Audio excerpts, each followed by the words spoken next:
Alright, so if we start with the arteries, so there's the aortic arch.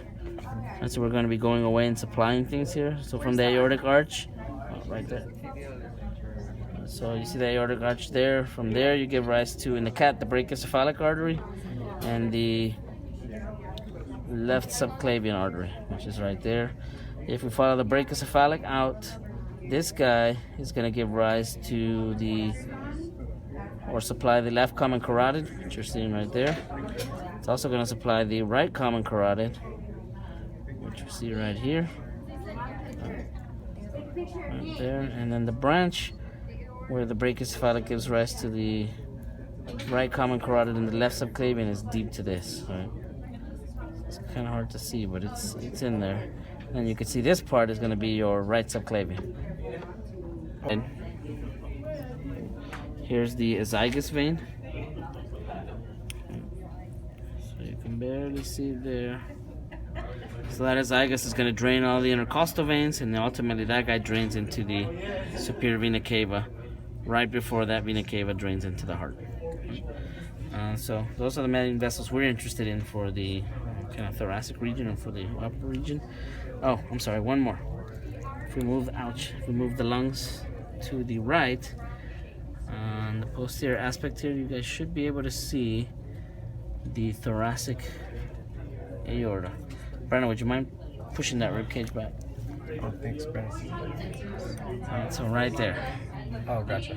So that would be your thoracic aorta, and you see that this is branching off a lot of these intercostal branches, right? Alright, and that makes its way down through the diaphragm.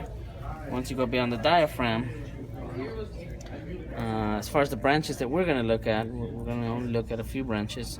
The first one coming off of the abdominal aorta now, right? So here's your abdominal aorta.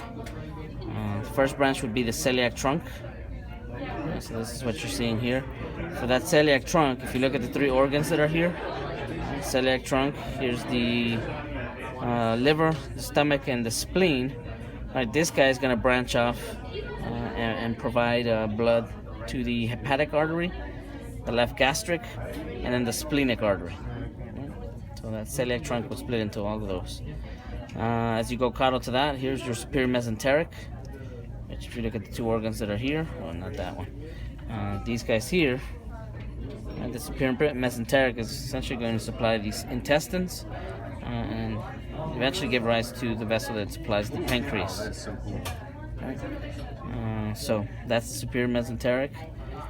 Continuing down from there, the next major branch we're interested in is going to be the renal artery. And so you see the kidney here, there's that artery supplying the kidney. Moving on down, you have your gonadal artery. Right, so this is the one going to the right, nice and clean here. The one to the left is cut right here. Bless you. Sorry. So here's your ovarian artery. You can see where it was cut before it got back to the abdominal aorta.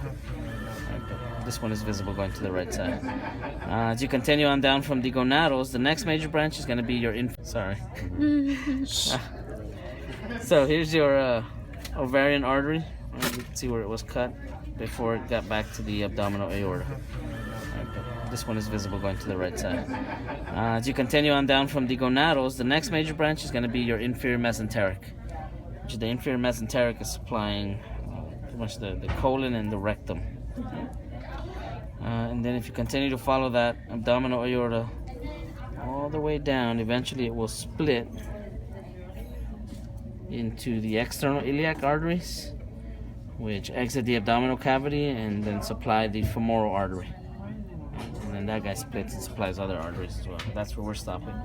And then deep to this external iliac artery, you have the internal iliac artery, which is kind of hard to see because it's fairly deep in there. But that would be it.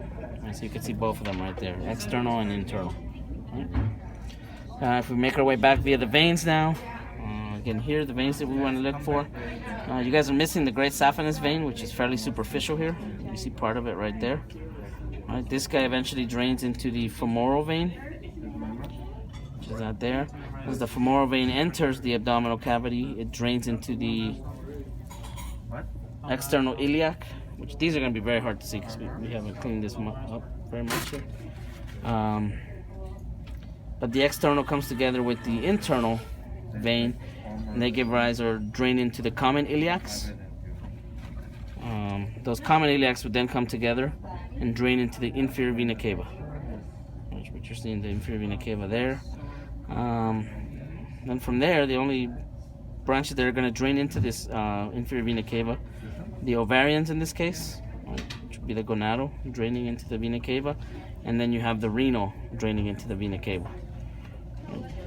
For all of the veins that are coming from the digestive organs, all of those ultimately drain into the hepatic portal vein, which is this guy right in here. Right there. Yeah, and then that drains into the liver. You process all the nutrients that are in that blood, and then the liver drains into the inferior vena cava via the hepatic vein. And then the inferior vena cava will continue up to the heart right here. And we're getting very little to no dye in that one. And that goes up and drains to the right atrium. Alright, so I think those are the major ones.